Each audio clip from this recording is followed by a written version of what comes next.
Welcome to Adulting Now What podcast, where we talk about love, mental health, relationships, Christianity, and everything in between adulthood. Hello, adults, and welcome to Adulting Now What podcast. Welcome to season 2, episode 4 of this season. How was your weekend? How's your new week? Considering we wrote this on a Monday. Thank you so much for keeping me company. Thank you for the love. Thank you for the shares, and thank you for even following us on IG. If you don't know, we have an IG account, Adulting Now What podcast, and you can also follow me on my personal account, one_she.ko. So welcome to this episode. I'm your host. My name is Wanjiko. I hope in this episode we will learn a thing or two, yeah? And today I want us to talk about something that we don't talk about. I feel like every time I come here, I always tell you guys that we don't talk about something, and so weird. But anyways, let's assume you haven't heard this before, shan't we? Anyways, I want us to talk about the reality of healing. Yeah, it's that deep. Because I was thinking the other day how many times we don't take our time to heal from things, and we sabotage our feelings, or we sabotage whatever we've been feeling, or we try to justify whatever we're feeling in that season, and I feel it's not the right thing, yeah? And if you remember the last season, we talked about healing our inner child. And when I discussed about that, I had to take a sit back and realize that also there are things that maybe to me I felt that it's healing my inner child, but also as an adult, there are things that I'm not healing from. And if you are like me, you tend to sabotage those things. Yeah. So when I was away, that is when I wasn't in that, when we had a season break, I passed through a certain issues during that season that even I remember I was getting anxious. Do you know, Kitambo, I thought that anxiety is just feeling just like that and then it's gone. But I realized I was having anxiety 3 to 5 times in a day. You can imagine how bad that is. So there are days I would go to work, I'm trying to serve a patient, but I can't even get to do my work because of the panic attacks. At first I felt it's because I don't sleep, because if you know me, you know I'm an insomniac. So there are times I'll sleep at 5, I sleep at 3, like for me sleeping at 1. So I thought it's a usual thing. And this time I was having these anxieties. I was trying to sabotage whatever I was feeling, or the situation that got me that place in the first place, yeah? So I had to seek therapy. And the moment I went to see my therapist, that's when she told me that whatever issue I was feeling, to me it looked like a small thing, and I was trying to to be like, no, this is not the issue that I have. It's another issue, but that was the main issue. And this got me thinking that it was an issue of continuous sabotaging my feelings, continuous not healing, continuous packing issues. And then when now another issue comes, I start opening up those drawers. Yeah? You can imagine how tedious that gets. You have issue A, you don't deal with issue A, you pretend you're okay, you go ahead and smile and move on with your life as if nothing happened. Then issue B comes. When issue B comes, you go back to issue A to revisit. Like how we were studying in college, like for us in med school, you have to carry your first year work to second year to third year. So that's what I've been doing, or I was doing, with my life issues. So I have a certain issue, I don't heal from that issue. I decide, you know what, I'm a strong woman, we can do this. The only thing we can do is sabotage our feelings, and we move on. And but therefore, the longest time it used to work. And when this person, or when someone wrongs me, I never used to handle that issue. Why? Because I'm like, I don't want to confront this person. I'm not a confrontational person, but I wasn't healing from it. So I'm trying to be a people pleaser so as not to heal from from the underlying issues that are affecting me. And in return, what do I get? Anxiety, panic attack, insomnia, and a lot of issues. So today I wanted us to converse about healing and the reality of healing. And the one thing I've realized is that reality of healing doesn't have to mean that it's from a trauma. It's from you being raped, it's from that addiction, it's from you are growing up or something. Healing is from the tiniest issues. When someone wrongs you and you don't address that and you tend to move on without healing from that issue, the other person, when another issue comes again, it becomes a trigger. And every time you're triggered, you tend to have mental health issues. Every time you're triggered, you tend to look back from the time you were triggered when you were a child. If you remember from last season, we talked about healing your inner child again. And the moment you don't try to pamper that inner child of yours, try to give it love, try to talk to it.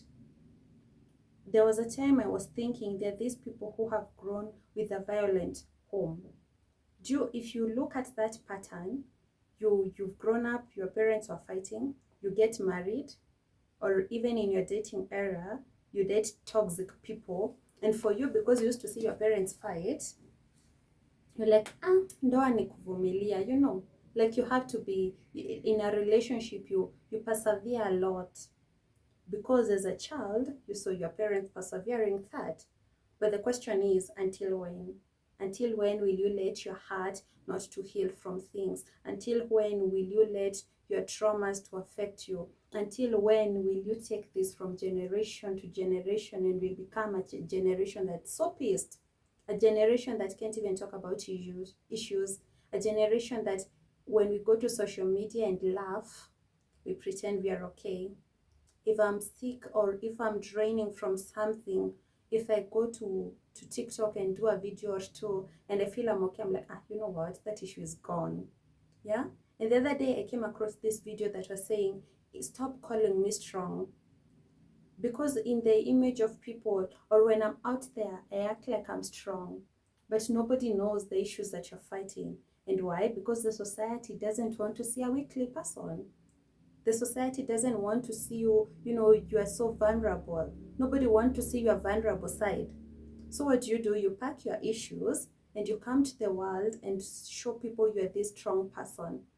If today I came to this channel and cried my problems away, or cried my problems to you guys, of course, there'll be people who will be like, oh, she's crying because of this and this. Oh, why is she asking vulnerable? Why is she acting vulnerable? Oh, why can she control herself and everything? But one thing that people don't know, even the strongest people, they cry. Even the strongest people, I don't think there is a strong person. There are days that you reach your breaking point. And so when I'm at my breaking point, especially this is a pattern that I've noticed. When I'm at my breaking point, that's when other people need my help. And so I don't know how to help people. And because I'm an empath, I'll be like, you know what? Mine, it's not a big issue. I can just put it aside and try to deal with this person's issue.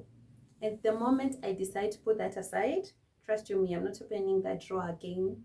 I'm like, I'm independent. But even the strongest one, they are vulnerable, and there is nothing wrong with being vulnerable.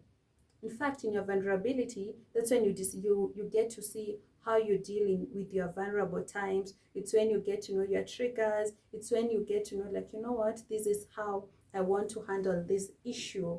And the thing that I've learned is that your past is your past.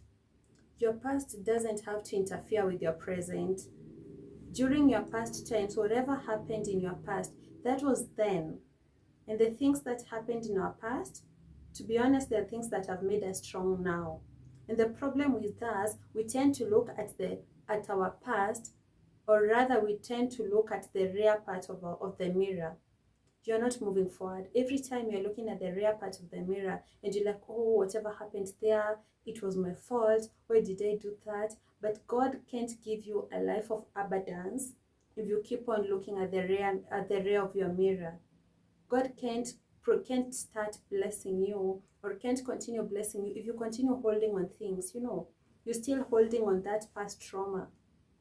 So if you've come from a generation where people fight, or from a generation where you haven't seen your parents love each other, in a generation you saw your grandparents fight, your generation you're seeing your cousins, they're fighting, the name that you have is a name of failure, is a name of toxicity. That's what you attract. And the other day I was reading something about the power of attraction. We attract whatever is in our thoughts. So if your thoughts is filled with that trauma that you haven't healed, trust you me, that's what you're attracting. You can't attract goodness if you haven't healed from something that made you a bad person. Bad person, yeah? You can't attract light and love if from where you've come from you haven't healed that inner child that wasn't loved. You haven't loved yourself in a way that you want people to love you.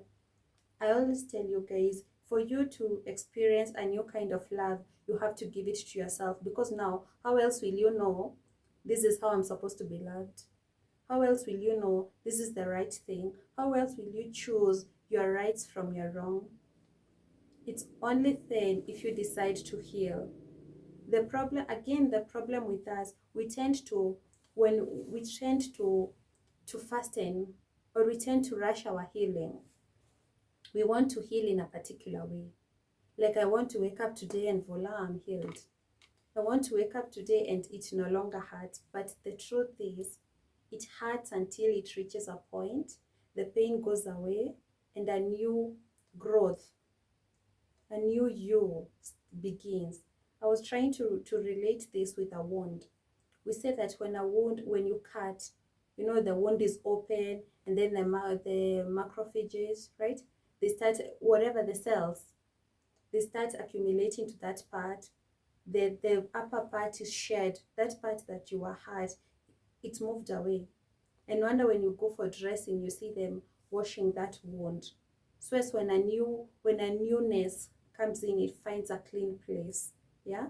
And this newness can find a clean place if whatever is there, it's too much unhealed traumas, too much unhealed issues, too much untackled problems. Of course, it won't heal, because now where will the new growth, where will the new skin start to form? If that place is filled with lots of burden, with lots of issues.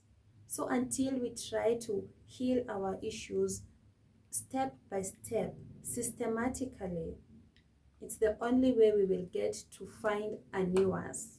One thing that I've realized is that we tend to expect healing to come with a reward, and we also expect people to notice that and to applaud us. But the thing is, the only reward that comes with healing is the newness, and is the strength, and is the new courage that we gain. The only reward that we get is our own sanity. It's our own progress. I remember there was a time I had a very troubling issue, and every day I would wake up, oh my God, the thought of that thing used to drain me. I remember praying, you know what, God, I just want this to go away. And one thing with healing is that every day it will hurt and hurt and hurt until one day you tend to forget and it no longer hurts. And the only way to know that you have healed from something is when a certain situation like that comes, you're no longer scared. Like now, like this happened and I tackled it and I conquered it.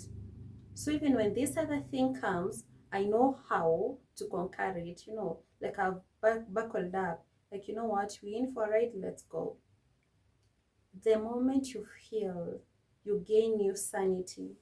The moment you heal without rushing your healing, you get to enjoy your fruits. The moment you heal without expecting people to notice, like you're doing it for your own self, it's the moment you start enjoying the progress. So today's note to self is, I will heal at my own pace. I won't expect people, or I won't expect a reward for my healing. I won't look at the rareness of the mirror. I won't let my past to traumatize me anymore.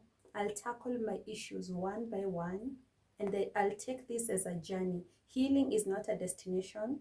Healing is a journey. Thank you so much for listening to this episode on Spotify and Google Podcast. Thank you for watching this episode on YouTube.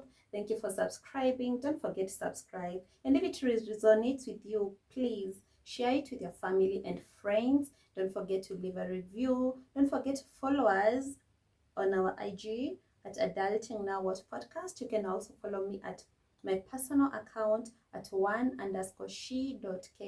And never forget, dear adult, life is a step and not a sprint. Until next time, bye.